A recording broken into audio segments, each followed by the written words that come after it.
because it comes from a period of great wealth. Going back in time further still, before the medieval warm period, we find more warm spells, including a very prolonged period during the Bronze Age, known to geologists as the Holocene maximum, when temperatures were significantly higher than they are now for more than 3 millennia. If we go back 8,000 years in the Holocene period, our current interglacial, it was much warmer than it is today. Now the polar bears obviously survived that period. They're with us today. They are very adaptable, and these warm periods in the past, what we call hypsithermals, pose no problem for them. Climate variation in the past is clearly natural. So why do we think it's any different today? In the current alarm about global warming, the culprit is industrial society. Thanks to modern industry, luxuries once enjoyed exclusively by the rich are now available in abundance to ordinary people. Novel technologies have made life easier and richer. Modern transport and communications have made the world seem less foreign and distant. Industrial progress has changed our lives. But has it also changed the climate? According to the theory of man-made global warming, industrial growth should cause the temperature to rise. But does it? Anyone who goes around and says that carbon dioxide is responsible for most of the warming of the 20th century hasn't looked at the basic numbers. Industrial production in the early decades of the 20th century was still in its infancy, restricted to only a few countries, handicapped by war and economic depression. After the Second World War, things changed. Consumer goods like refrigerators and washing machines and TVs and cars began to be mass-produced for an international market. Historians call this global explosion of industrial activity the post-war economic boom.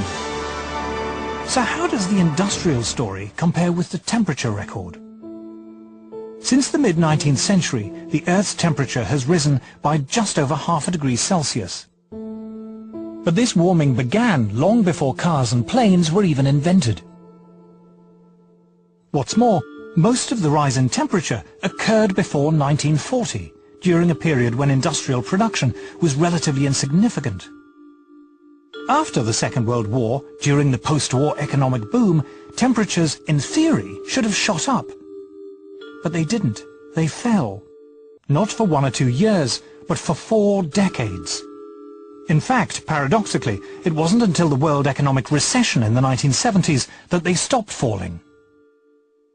CO2 began to increase exponentially in about 1940, but the temperature actually began to decrease 1940, continued till about 1975. So this is the opposite relation. When the CO2 is increasing rapidly, but yet the temperature decreasing, then we cannot say that CO2 and the temperature go together.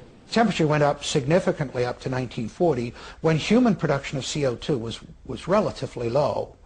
And then in the post-war years, when industry and the whole economies of the world really got going, and human production of CO2 just soared, the global temperature was going down. In other words, the facts didn't fit the theory. Just at a time when, after the Second World War, industry was booming, carbon dioxide was increasing, and yet the Earth was getting cooler and starting off scares of a coming ice age, it made absolutely no sense. It still doesn't make sense. Why do we suppose that carbon dioxide is responsible for our changing climate? CO2 forms only a very small part of the Earth's atmosphere. In fact, we measure changes in the level of atmospheric CO2 in tens of parts per million. If you take CO2 as a percentage of all the gases in the atmosphere, the oxygen, the nitrogen, and argon, and so on, it's 0.054%. It's an incredibly small portion. And then, of course, you've got to take that portion that supposedly humans are adding, which is the focus of all the concern, and it gets even smaller. Although CO2 is a greenhouse gases themselves only form a small part of the atmosphere. What's more, CO2 is a relatively minor greenhouse gas. The atmosphere is made up of a multitude of gases, A small percentage of them we call greenhouse gases, and of that very small percentage of greenhouse gases, 95% of it is water vapor. It's the most important greenhouse gas. Water vapor is a greenhouse gas, by far the most important greenhouse gas. So is there any way of checking whether the recent warming was due to an increase in greenhouse gas? There is only one way to tell, and that is to look up in the sky, or a part of the sky known to scientists as the troposphere. If it's greenhouse warming, you get more warming in the middle of the troposphere, the first 10, 12 kilometers of the atmosphere, than you do at the surface. There are good theoretical reasons for that, having to do with how the greenhouse works. The greenhouse effect works like this. The sun sends its heat down to Earth. If it weren't for greenhouse gases, this solar radiation would bounce back into space, leaving the planet cold and uninhabitable. Greenhouse gas traps the escaping heat in the Earth's troposphere, a few miles above the surface. And it's here, according to the climate models, that the rate of warming should be highest, if it's greenhouse gas that's causing it. All the models, every one of them, calculates that the warming should be faster as you go up from the surface into the atmosphere. And in fact, the maximum warming over the equator should take place at an altitude of about 10 kilometers.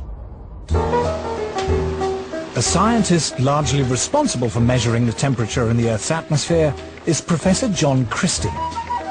In 1991, he was awarded NASA's Medal for Exceptional Scientific Achievement, and in 1996 received a special award from the American Meteorological Society for fundamentally advancing our ability to monitor climate. He was a lead author on the UN's Intergovernmental Panel on Climate Change, or IPCC.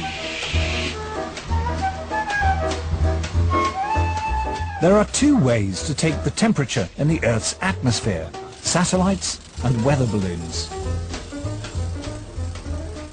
What we found consistently is that in a great part of the planet, that the bulk of the atmosphere is not warming as much as we see at the surface in this region.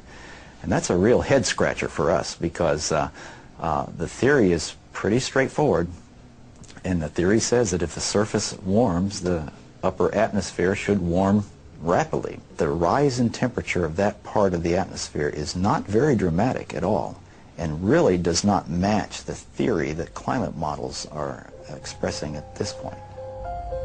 One of the problems that is plaguing the models is that they predict that as you go up through the atmosphere, except in the polar regions, that the rate of warming increases. And it's quite clear from two data sets, not just satellite data, which everybody talks about, but from weather balloon data, that you don't see that effect. In fact, it looks like the surface temperatures are warming slightly more than the upper air temperatures. That's a big difference. That data gives you a handle on the fact that what you're seeing is warming that probably is not due to greenhouse gases. That is, the observations do not show an increase with altitude. In fact, most observations show a slight decrease in the rate of warming with altitude. So in a sense, you can say that the hypothesis of man-made global warming is falsified by the evidence. So the recent warming of the Earth happened in the wrong place and at the wrong time. Most of the warming took place in the early part of the 20th century and occurred mostly at the Earth's surface, the very opposite of what should have happened according to the theory of man-made global warming. I am Al Gore. I used to be the next president of the United States of America. Former Vice President Al Gore's emotional film, An Inconvenient Truth, is regarded by many as the definitive popular presentation of the theory of man-made global warming. His argument rests on one all-important piece of evidence taken from ice core surveys in which scientists drilled deep into the ice